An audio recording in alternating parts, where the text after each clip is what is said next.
It's Amelía here from Know the Self Mystery School, and I just wanted to connect and say happy full moon in Virgo. It's snowing outside here in Mount Chester. I don't know if you can see the snow. We finally got a winter here. It's been unusually warm this winter, and yeah, all of a sudden we're getting buckets of snow in between sunshine. It melts and then it snows again.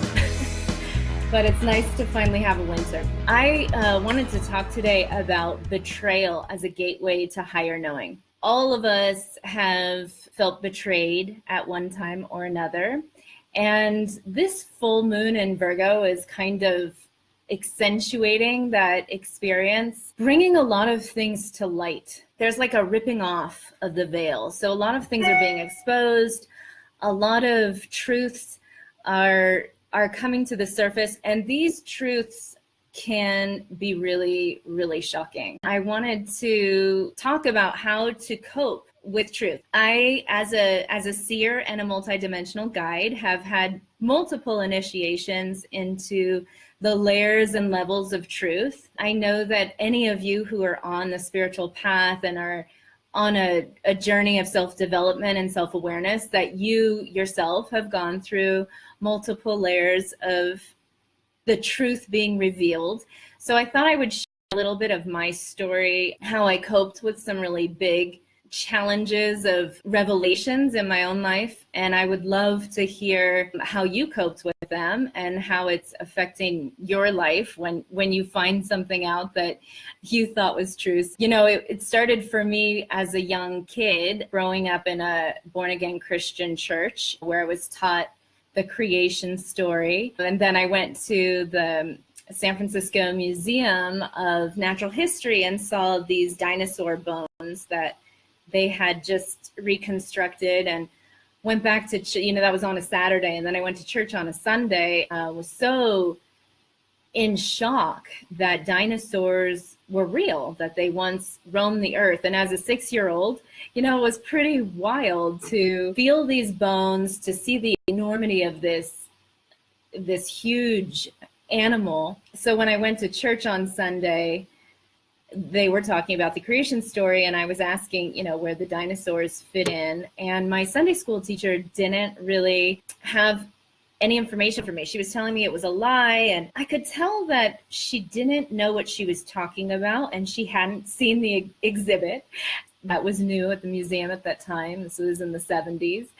At that young age of 6 years old, I started to really doubt and question these authority figures that seem to know the truth of our history. And so that kind of put me on this discovery of uncovering, what's truth. So looking at history and biblical texts, and then my own experiences, and finding that there wasn't really anyone who could share with me a truth about our history that really resonated with me. It wasn't much longer in my childhood that I encountered extraterrestrials and UFOs from personal experience. And of course, those had no place in a Christian context also. So I started to have this bubble or reality fail me.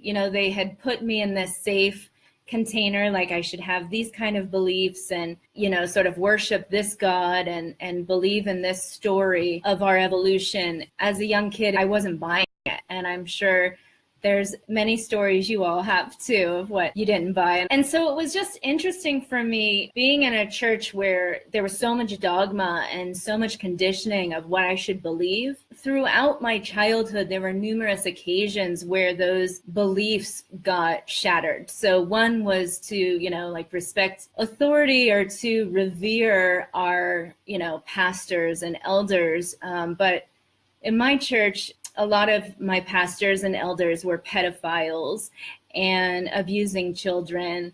And that made it really hard for me to trust them, obviously. So then again, the big deconstruction of who can I trust? Who can I trust? I felt very betrayed by these people. And it continued with not only the secrets of our church and our congregation and me having to somehow rectify what they were teaching me versus what I was experiencing. And that happened within my family as well, where I felt very, betrayed by my siblings, by my parents, who couldn't keep me safe from different types of abuse that I had to deal with. Life went on, and into my 20s and 30s, again, pretty much all of my close friends, their relationships, business partners, betrayal was a constant theme in my life. And for a long time, I held that as poor me, like in a victim consciousness. And this kind of comes back to what this full moon in Virgo is here to illuminate.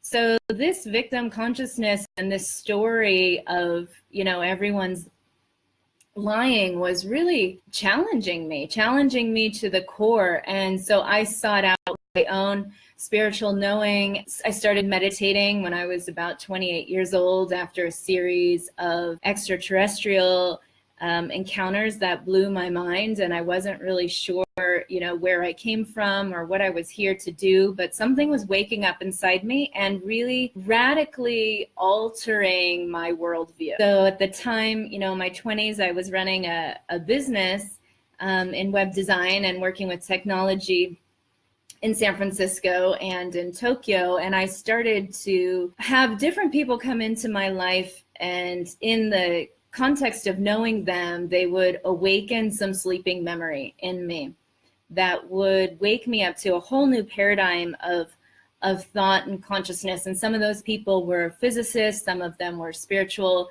guides and teachers, shamans, mystics. And sometimes it was just through some random person on the street would say something to me and awaken this question or deeper ponderings that would take me down a rabbit hole. And I feel that we're at a time right now as a collective consciousness where we're getting to awaken more and more, faster and faster. And when we wake up to the reality that we are not the only intelligent species in our solar system, and that we have a different story of our origins than we might have been raised to believe, that starts to sit in an interesting way inside ourselves. When we wake up to these different expanded ways of viewing consciousness and our belief system shatter, it puts us in a spiritual emergency often, or a very conflicted state. I'm curious if any of you listening have experienced that or have questions about it. Feel free to comment. So there was other situations that really shocked me growing up. Was in my teens, where I realized that our political system, I was turning 18, I was starting to, become allowed to vote, and I was very excited to be an adult at that time. I remember thinking, my voice can be heard. I can vote for something that matters. We live in this free world, this democracy. And I started to get interested in politics and realized that everything I was learning on both sides was somehow skewed in this polarized, vindictive propaganda way. That behind all of the political agenda was corporate greed and disgusting power dynamics that disturbed me at a very deep level. And I did continue to vote towards my late 20s. I guess it was about 10 years of being an active voter that I realized, our voting system, it is a fraud, and we don't live in a democracy.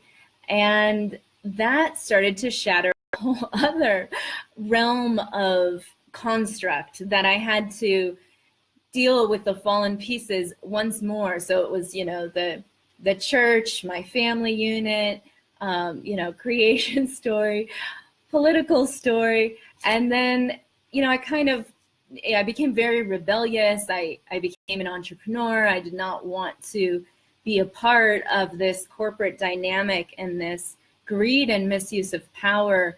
And I wanted to stand alone and really do something to make the world a better place. And I felt very convicted in doing that.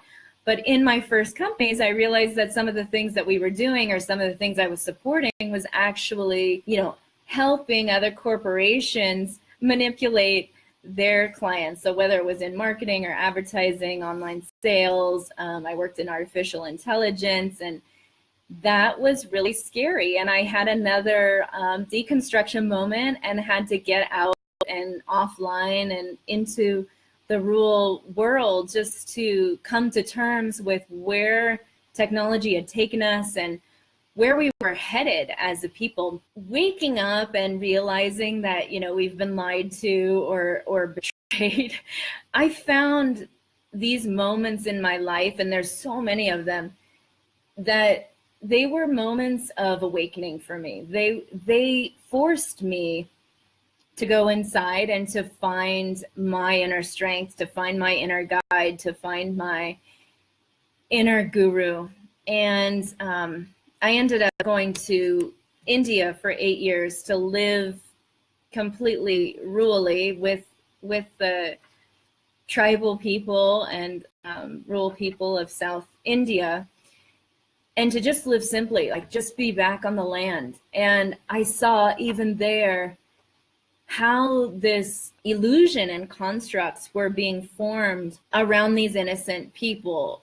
So like TVs were given out for free, cell phones were given out for free. We're in this time where we're being owned and enslaved. So how do we free ourselves? How do we break out of these spells of control? And then once we do break out of them or see through them, we have another issue on our hands. We have to reconstruct where our beliefs are. And I know for me, this path led me to awakening. But then even once I awakened, there are more tests and more tests and more tests of seeing truth and finding what's actually there underneath these constructs of lies. It's really interesting in all the ways that we're being controlled to think in a certain level, and for our minds to be enslaved. And I think we're on the brink of waking up to some really big truths that might be quite hard for people to digest. And that's why I wanted to talk today, because and it was interesting, right when I was about to go live, I pulled a card from the Sacred Rebel deck and I got this shock of the new. It's exactly what I wanted to speak about, so it's the most fitting card of the whole deck. But when we realize that things aren't as we seem, so I think all of us have experienced this with the betrayal of a relationship, like if you were having a love relationship and someone cheated on you, or your best friend lied to you, or one of those things where you found out, like growing up, that your parents weren't really your parents, that you were adopted, something like that, right? These huge shocks of truth, they're like a bomb in our life. They radically shift our worldview. And I think we're going to be experiencing that on a collective level very soon, with disclosure, with all that's coming to light. It's pretty big. And I wanted to let you all know that there's more layers and more layers and more layers. So how can we actually get to the ultimate truth? And that's something that each one of us has to awaken our inner navigation system, because the lies and the constructs have embedded our astral realm and our physical realm. So even as we awaken to higher ways of knowing, or some of us, start with channeling a higher guide or connecting to our spirit guides, and even on that level, there's a lot of deceit and false representation of light, just like we see here with some of our spiritual gurus and leaders not being exactly what they say, or pretending to be light, and then we find out that they are not. We have that on the other side too. So a lot of discernment is needed. And this is what I teach in the mystery school, how to awaken to other ways of knowing. And for anyone who's interested, I put the link in the description so you can learn about that. And I want to invite you all next Wednesday. I'm going to be doing a free session through Zoom conferencing of Unwind. So Unwind is a movement modality that I developed through my own spiritual awakenings and initiation. And it helps to unwind the shadow body. So we all have this body double and this shadow part of ourself where we store all of the traumas that happen to us and all the blockages. And when we unlock those and clear those pathways, we're able to access truth. We're able to embody our full light body, our full energetic system wakes up. Cool, miraculous things happen. So I hope you'll join me for that. It's next Wednesday at 7 p.m. Pacific time. And if you're interested, you're going to have to sign up.